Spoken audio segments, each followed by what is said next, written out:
राजा उत्तानपाद बहुत ही जितेंद्रिय हैं, परंतु उत्तानपाद की दो पत्नियां हैं। एक का नाम है सुरुचि, एक का नाम है सुनीति। सुरुचि और सुनीति में अंतर है। जो अच्छी नीति और अच्छे आचरण का प्रयोग करती है वो सुनीति है। जो गलत विचार, द्वेष, कपट, विषमता, विडंबना सब रखती है वो सुरुचि है। सुनीति का एक पुत्र है ध्रुव, और सुरुचि का भी एक पुत्र है, नाम है उत्तम।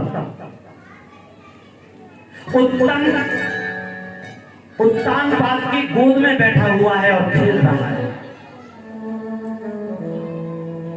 और उसी समय पर सुनीति का पुत्र ध्रुव भी वहां आ गया। ध्रुव ने आते ही अपने सुरुचि माता से कहा, मुझे भी पिताजी के गोद में बैठना है। माता ने ताड़ते हुए कहा, जा, तुझे बैठना है तो जगत पिता की गोद में बैठ।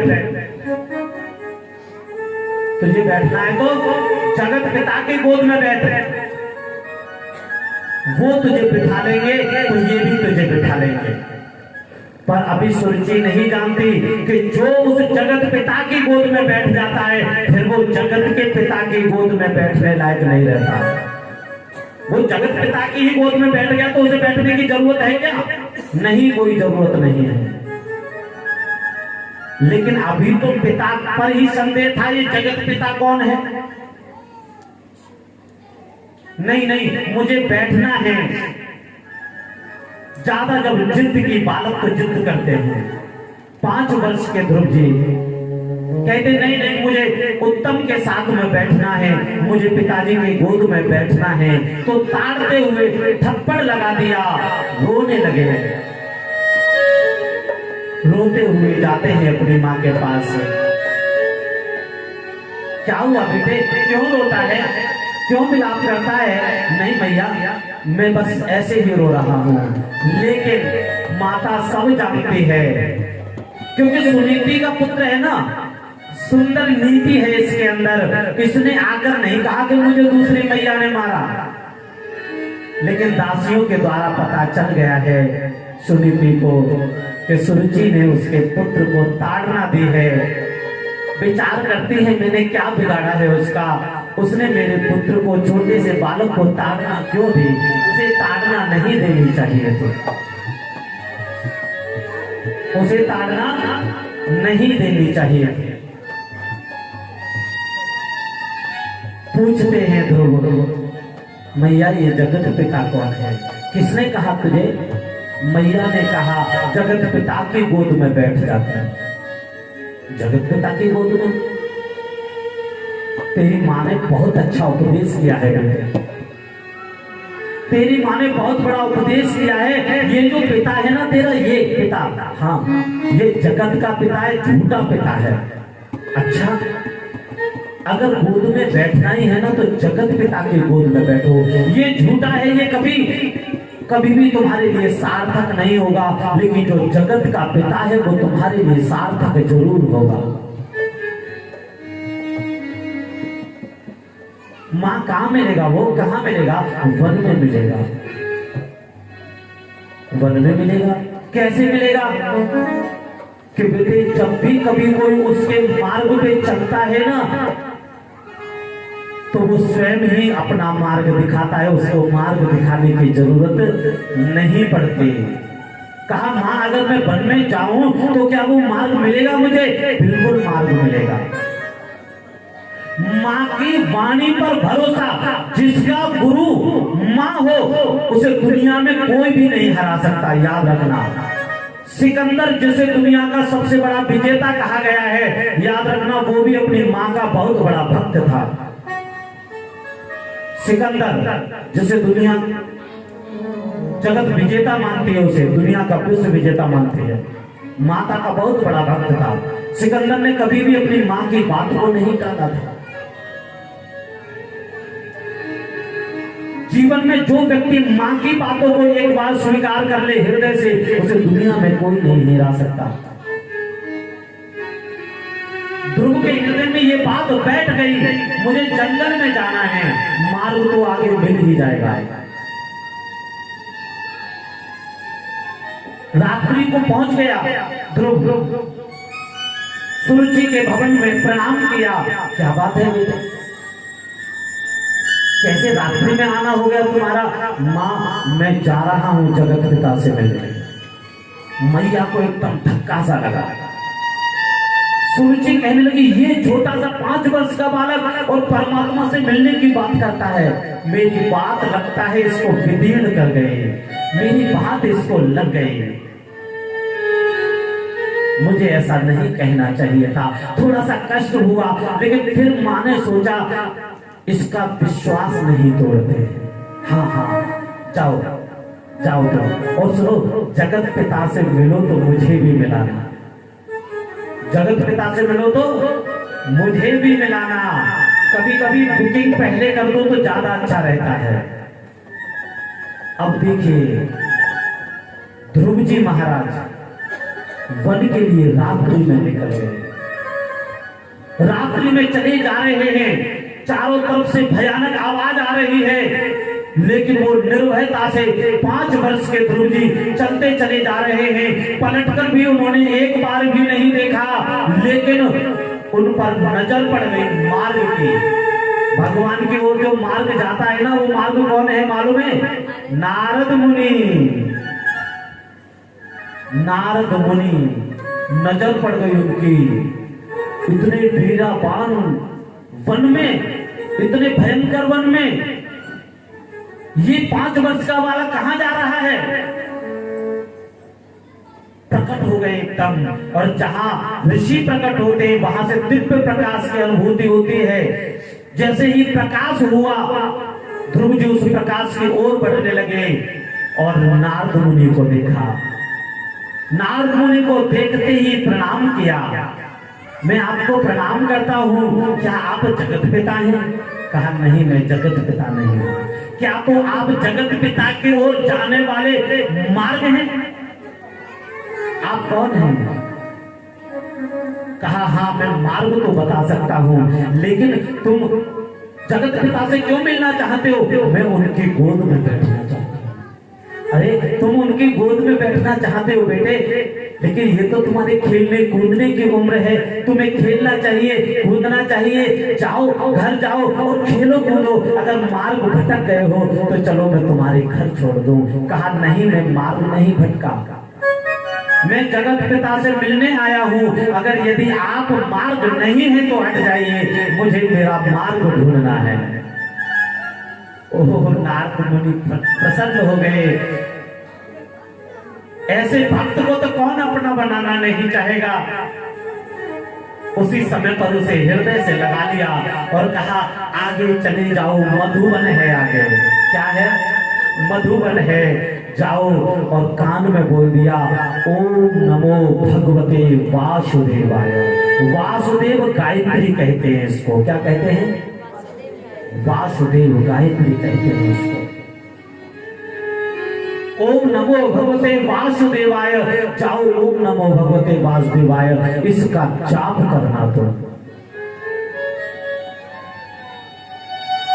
कैसे करूं? तुम्हारा जैसे मन हो वैसे करना। नहीं, सबसे पहले किससे मिलेंगे? उन्हें निराहार प्रयास करना कि कम खाना। हाँ, मैं कम खाऊंगा। मधुवन में ध्रुव जी अकेले पहुंचे। अकेले पहुंचे और पहुंचकर एक छोटा सा पत्तों का आसन बनाया, कुछ फल आदि लेकर आए। दिन में भजन करते, शाम को सो जाते। 1 माह बीत गया, लेकिन कहा, मैं जगत पिता से जल्दी नहीं मिल सकता। एक बात और याद रखना, नारद जी मिल चुके हैं ना, सिद्ध तो यही हो गया है कि भगवान मिलने वाले हैं। क्योंकि जिसको नारद जी मिल जाते हैं ना, उस पर मोहर लग जाती है कि भगवान मिलना अब निश्चित है। जब जब भी भक्त को नारद जी मिले हैं वो जान चुके कि अब भगवान का भी मिलना निश्चित हो गया। तो यहाँ से मैं तो निश्चिंत हूं कि इसको मिलने वाले हैं। लेकिन देखिए जिस तरीके से ध्रुव ने तपस्या आरंभ की, पहले माह के बाद दूसरे माह में उसने भोजन ग्रहण करना कम कर दिया, रात्रि को सोना बंद कर दिया। अगले महीने में जो है भोजन एक दिन छोड़ के करना आरंभ कर दिया। तीसरे महीने में उन्होंने 15 दिन में भोजन करना शुरू किया। 5वें महीने में तो उन्होंने भोजन का त्याग ही कर दिया और 6वें महीने में वो भयंकर तप में लग गए। 6वें महीने का पूर्ण दिन होने जा रहा है और उसी दिन उन्होंने अपने ब्रह्मांड की समस्त प्राणवायु को अपने ब्रह्मरंध्र में खींच लिया। जो ब्रह्मरंध्र है ना, ये ब्रह्मरंध्र, इसी ब्रह्मरंध्र में ब्रह्मांड की समस्त प्राणवायु को खींच लिया। और जैसे ही समस्त प्राणवायु को खींचा, ये प्रकृति की जो लीला थी वो रुक गई, पृथ्वी की गति रुक गई। पक्षी जहां थे वो वहां के वहीं रह गए, पृथ्वी की गति रुकी, पक्षियों की गति रुकी, वृक्ष की गति रुकी, सबकी अपनी अपनी जगह गति स्थिर हो गई। सब भगवान के पास भाग कर गए। नैवं विदामो भगवान प्राण रोधम, प्रभु जल्दी तुम्हारे एक भक्त ने समस्त प्राणों को खींच लिया है। चराचर से खिल सत्व धामना, ये सारा जगत हिल नहीं रहा है, संपूर्ण जगत स्थिर हो गया है, प्रभु जल्दी जाओ। भगवान कहते हैं बोले मुझे उसके पास जाना है, वो भी दर्शन देने नहीं। अरे मैं ऐसे लोगों को दर्शन नहीं देता, मैं खुद जाकर ऐसे लोगों के दर्शन करता हूँ जो मुझे बुलाने की सामर्थ्य रखते हैं। और बारंबार उन्होंने ध्रुव का गायन किया उन सभी देवताओं के सामने और भगवान वहां से अंतर्ध्यान हो गए। जो छवि नारायण की ध्रुव को बताई थी नारद जी ने, उसी छवि को वो अपने हृदय में प्रकट करके उनका आनंद ले रहे थे ध्रुव जी। लेकिन भगवान सामने खड़े हुए हैं। अब भगवान कह रहे हैं ये नेत्र खोले तो दर्शन हो, लेकिन वही छवि तो उसके हृदय में है, वो नेत्र क्यों खोले? लेकिन इस जगत को क्रिया को चलना जरूरी है और जब तक नेत्र नहीं खुलेंगे तब तक ये जगत नहीं चलेगा, क्योंकि सारे प्राणवायु को ध्रुव जी ने अपने ब्रह्मरंध्र में खींच रखा है। भगवान ने उनके भीतर जो चतुर्भुज रूप का दर्शन हो रहा था, उसी चतुर्भुज रूप को अपने ओर आकर्षण कर लिया और जैसे ही वो रूप समाप्त हुआ अपने हृदय से, जैसे ही प्रकट हुआ वैसे ही एकदम तड़पड़ाकर उनके आंख खुल गए और क्या देखा, जो रूप उनके भीतर था वही रूप आंखों के सामने है और हाथ जोड़कर खड़े हो गए। अब भाई इनसे आता तो कुछ है नहीं, बोले क्या? भगवान ने कहा ये बहुत कुछ बोलना चाहता है मेरा भक्त। भगवान ने एक शंख लिया और जैसे ही उसके गाल पर लगाया उसी समय पर उसके मुख से वेदवाणी प्रकटित हो गई। यो अंतः प्रवस्याम वाचमिमां प्रसुप्तां संजीवयति खल शक्ति धरः स्वधाम्ना अन्यासहस्र चरण श्रवणात् त्वगादि प्राणान् नमो भगवते पुरुषाय तुभ्यं। योगंतः, हे प्रभु मैं मौन था, लेकिन जैसे ही आपने स्पर्श किया, योगंतः प्रवस्य मम वाचमिमां प्रसुप्तां, जो प्रसुप्तां का अर्थ है सोई हुई, हमारे अंदर सभी वेदों का ज्ञान जो है वो सोया हुआ है। लेकिन जैसे ही कपोल से शंख का स्पर्श किया संपूर्ण वेदवाणी प्रकटित हो गई। यो अंतः प्रवस्य मम वाचमिमां प्रसुप्तां संजीवयति खल शक्ति धरः स्वधाम्ना अन्यासहस्र चरण श्रवणात् त्वगादि प्राणान् नमो भगवते पुरुषाय तुभ्यं। और जैसे ही नमस्कार किया अपने हृदय से लगा लिया, तुझे इतने मंत्रों का उच्चारण करके मेरी स्तुति करने की आवश्यकता नहीं दो, तुमने मुझे पहले ही जीत लिया है। मांगो तुम्हें मुझसे क्या चाहिए, बस तुम्हें मेरी गोद में ही तो बैठना था, और भगवान ने उसे उठाया और अपने गोद में बिठा दिया। बताओ क्या चाहिए? मुझे कुछ नहीं चाहिए। नहीं, मैं तुम्हें फिर भी तुम्हें देता हूँ। आज से वैकुंठ लोक मेरा ध्रुव लोक के नाम से जाना जाएगा। तेरे बराबर, तेरे सामर्थ्य का कभी इस दुनिया में कोई भक्त पैदा नहीं होगा जो मेरे वैकुंठ लोक में जाकर रहेगा।